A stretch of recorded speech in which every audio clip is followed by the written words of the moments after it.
Ishmael Mensah loves his job in this popular street in Ghana's capital, Accra. It pays his staff, bills, and his school fees at a tertiary level. But the past 3 years have been difficult. My main challenges for the business, first of all, is the oil, so expensive. And then plantain, when it's out of season, very, very challenging. And gas, very, very challenging. In 2022, Ghana's inflation hit a record 54.1%, with food prices hitting close to 60% the same year.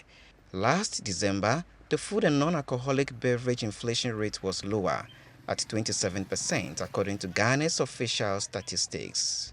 Even so, for many ordinary citizens, the cost of living remains high, while income levels fall. Some have lost their jobs and investments. Ghana's 2024 general election was largely decided as a result of the country's economic turmoil and how the previous government handled it.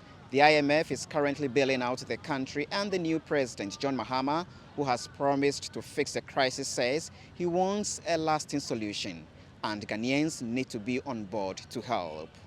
And that's why hundreds of stakeholders from various backgrounds attended the two-day National Economic Dialogue to discuss local solutions to the country's recurring economic woes.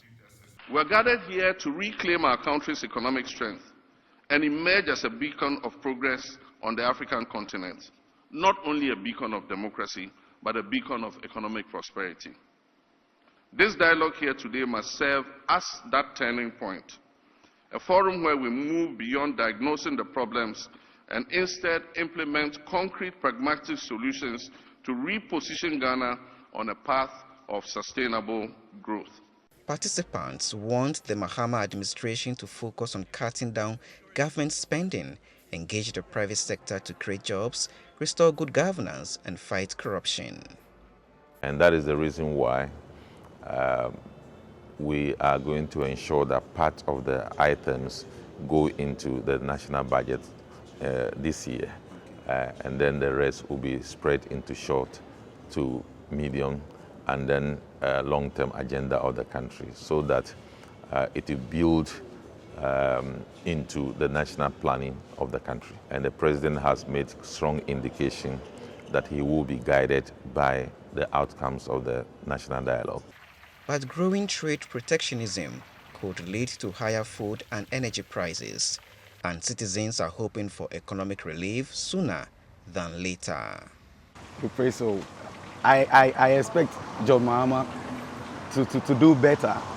I expect him to do better. So we just support him with our prayers so he can help us.